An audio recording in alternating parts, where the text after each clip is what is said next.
Hey,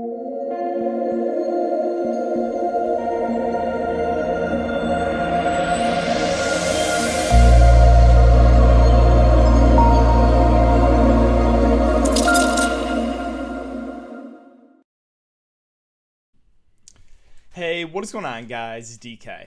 Back at you with another video here to bring the 7-game NBA main slate on Sunday. Before we get into the video, if you guys are new to the channel, welcome. My name is DK. I make daily videos and live stream for NBA and NFL slates on Draftkings, and I do make videos for NBA Top Shot as well. If you're unable to watch these YouTube videos, I also upload an Apple Podcast. I will link in the description below. It's called the DKDFS Show. If you're interested in signing up for premium content, offer that on patreon.com, an esports package that includes Call of Duty and CSGO, as well as an NBA package. Now, in the NBA package, what's included? Well, you got private roster construction videos for every single main slate, private roster construction videos for the late showdown slate, and then player pool with cash plays, GBP plays, core plays, if-then statements regarding injuries. So, like, if this player's out, then this. And then finally, you get the Patreon live stream 30 minutes before lock, basically every single slate, where I tell everyone exactly what I am doing, talk a lot about game theory. So that is what is included in the NBA package. And finally, I want to thank Underdog Fantasy for sponsoring this show. If you guys are not familiar with Underdog Fantasy, if you're the first time watching, they are known for their best ball, but they also have daily fantasy snake drafts. If you guys want to sign up, and after you make your first deposit, you can go DKDFS. DKDFS, all one word, link down below. You'll get a money back guarantee up to $100. If you're a big best ball player, check out Underdog. They have a huge NFL tournament going on right now, $1 million to first. Yeah, a lot of fun stuff going on there. And finally, before we hop in, I just want to thank you guys for all your support as we close in on that 9,000 subscriber mark. I think we're about like 40 people away or so. So if you guys are not subscribed yet, if you could, hit that subscribe button. Also, like the video. Let's aim for 150 likes. And as always, I will be doing a YouTube live stream tomorrow to go over everything and answer all you guys' questions. All right, so let's take a look back at my lineup here from Saturday really quick before we get into the breakdown for Sunday. So Saturday looks like I'm going to be just on the edge, on the outside of cashing. Unfortunate, again, it's been a not so good week for myself. Have had a lot of blowouts with the injury slate a couple days ago, and back-to-back slates now where I've just missed. And here I'll go over my lineup in a second, get out of the way so you guys can see the points.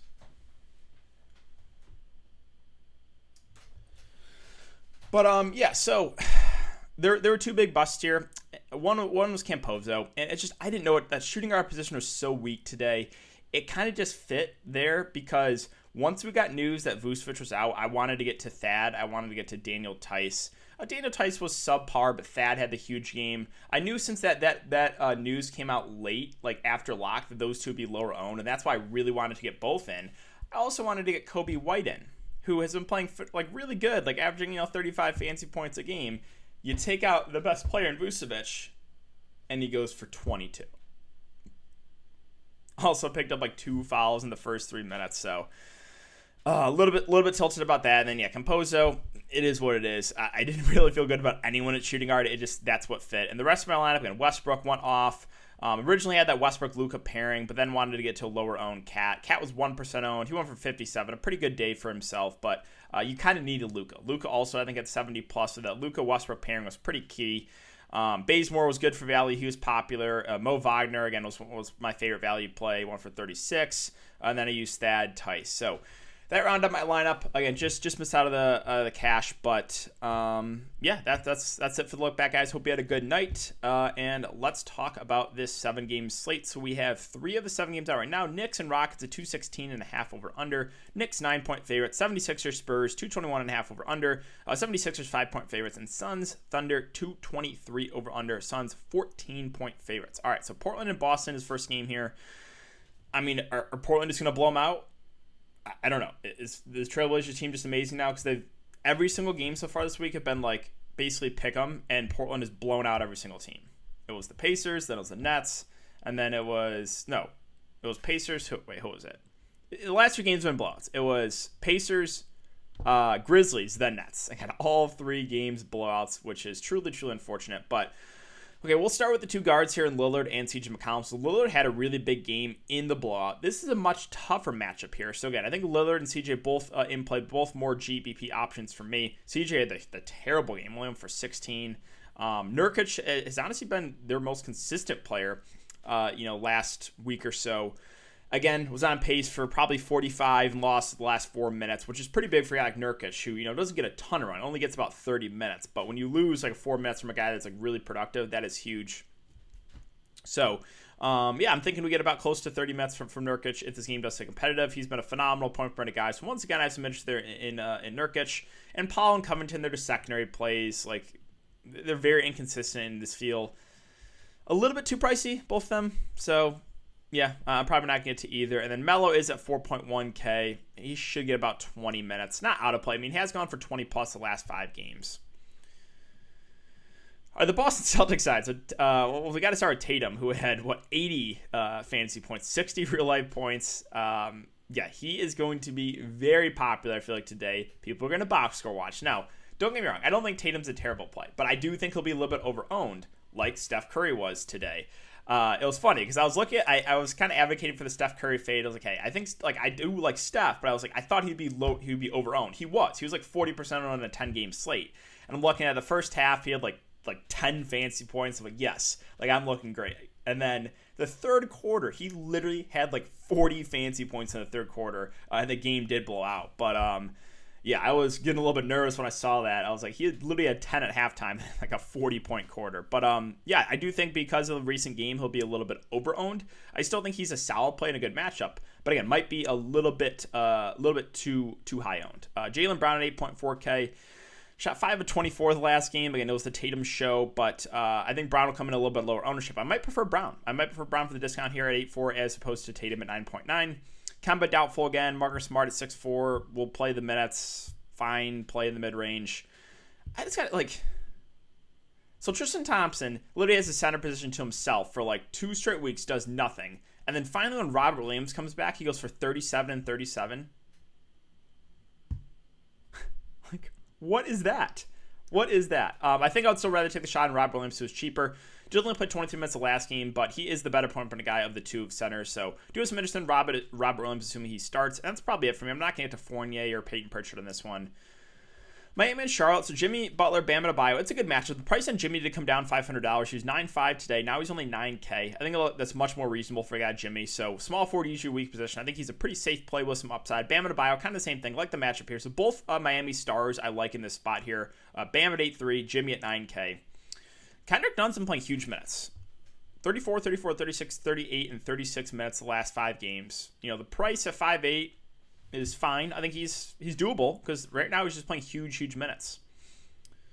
That's probably it. I don't really want to play Duncan Robinson. Dragic off the bench at 5.2. I just don't think it's necessary. So that's where I'm at for Miami. Let's move on to Charlotte. LaMelo Ball, keep an eye on this one. He did only play, I guess he played 28 minutes, which is not bad. So, it's a wrist injury, so it is a back-to-back, but I would lean towards maybe he does play. If he does play, I'm fine taking a shot on LaMelo, even a bad matchup, but just because he's that good of a point per minute guy. Miles Bridges has been just out of his mind. He has been playing so well. I don't really get it. It's kind of out of nowhere. But I still don't think I can do it at that price against Miami. Again, Rozier with LaMelo Ball back takes a step back usage-wise. Devontae Graham was a late scratch today, which is a little bit annoying.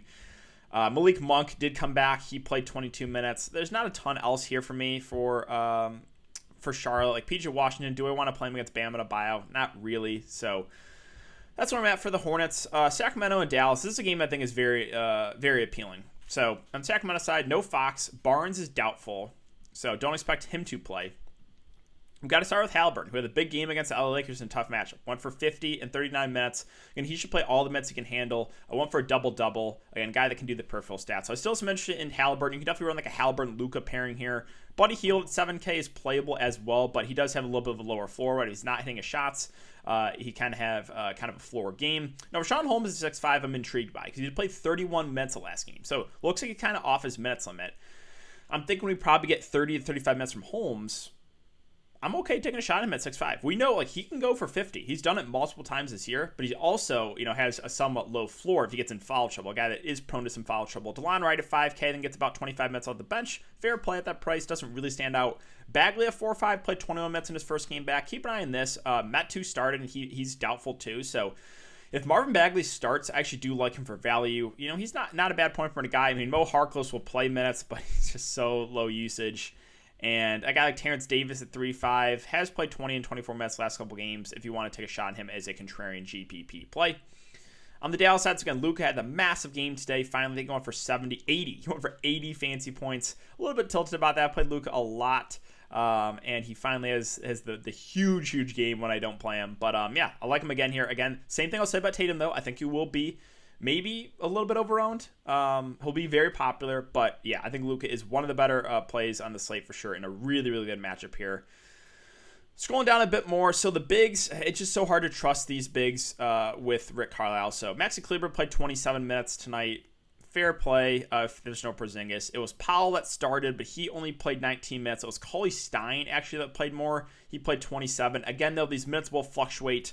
If you want to take a shot on the Cauley Stein or Powell or Kleber, you can. Like, one of those guys will have a good game, but Carlisle's he's going to go with the hot hand, which is super frustrating for DFS. A little bit hard to trust. New York and Houston, Julius Randle 10-2, I think will go a little bit overlooked in the slate, but it's a good matchup. The only concern is potential for a blowout here, but he should play all the minutes he can handle. So do like Randle's contrarian spend up.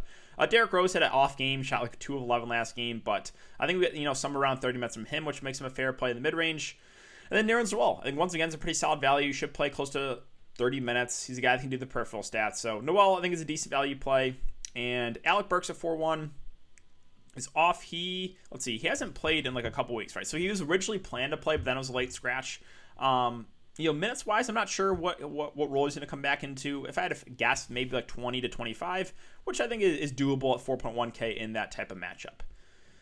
All right, the Houston Rockets, so they got blown out against the Warriors. This is a tough matchup, but the thing is, again, with the main guys, like they're going to play big minutes if the game does stay competitive. So like Wood, KPJ, and Kelly Olynyk. Even though it's a bad matchup, like all three are in play for tournaments, it's just because in close games, they're going to play like 35 plus minutes. Jayshawn Tate, not really a ton of interest. If you think the game blows out, you can maybe take shots on guys like KJ Martin, Wilson, but that's again, pretty risky on this slate.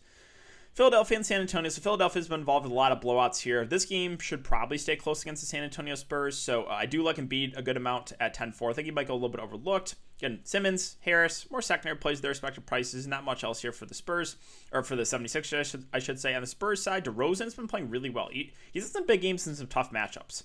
Miami, I guess he only went for 38, but Boston, again, overtime went for 61.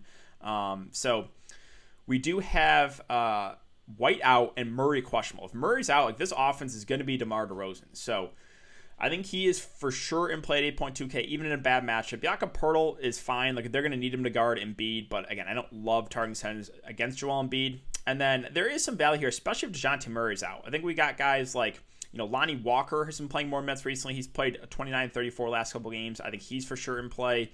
I think a guy like Patty Mills might to play more. Where is Patty? He's at 3-1. I think he's worth a dart throw. Again, Vassell has been starting, but he is so low usage. I think I'd rather take the shot on like Lonnie or Patty Mills. So those guys I'm intrigued by for value, especially if DeJounte Murray is out.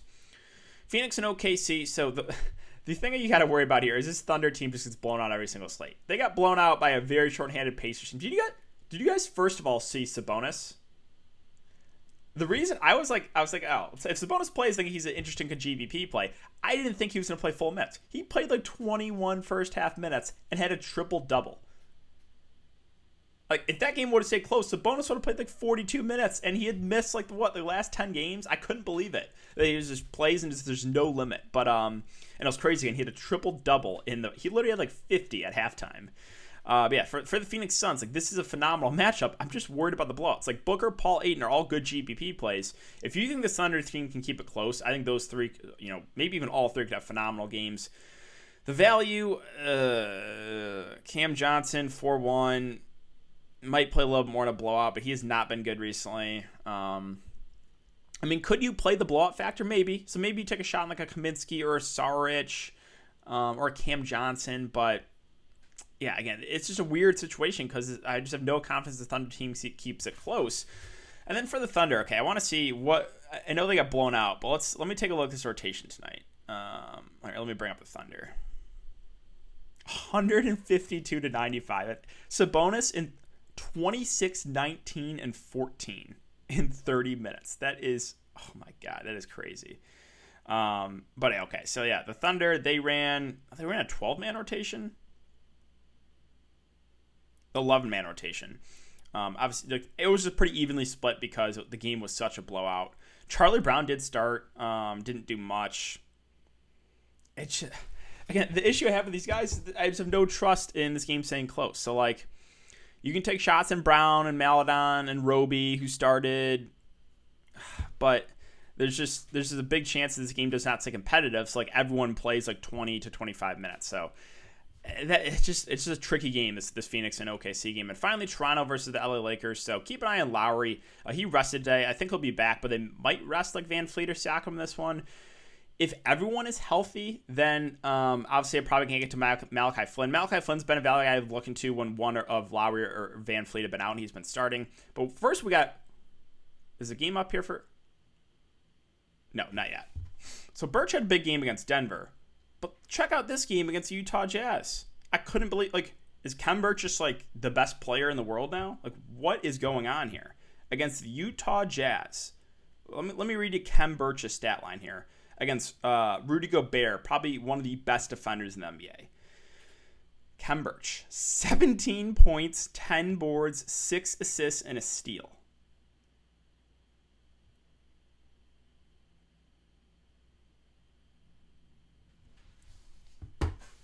It's May NBA, guys. May NBA. Yeah, I have no idea what's going on with that. If you want to ride the hot streak here for Khem Birch, go for it. But I don't trust him to continue to put up like 40-plus fantasy point games. Again, Flynn's a guy I think we can look to if one of Lowry or Van Fleet are out. If everyone is in, then there's no one that I love here in a tough matchup. And then finally on the LA Lakers side, keep an eye on LeBron. He is currently questionable. If he plays, I don't have a ton of interest in him. He did play 32 minutes, but yeah, I think I would just feel more comfortable with other spin-ups in the slate. 80 at 9-1. I think he's playable if there's no LeBron James. If LeBron James is in, I'm probably not going to go there. And then like guys like Schroeder, Kuzma are kind of out of play with, basically LeBron and AD back here. So not much here for the Lakers. This last game a little bit unappealing. But yeah, that is going to do it for the video today, guys. So if you have been enjoying the content so far, I would really appreciate if you have a like button on the video, subscribe if you haven't already, and hit the notification bell so you know when I upload videos, you know when I go live. Again, I will be doing a YouTube live stream tomorrow. Make sure to check it out. Thanks again. Have a great night, guys, and I'll see you all tomorrow in the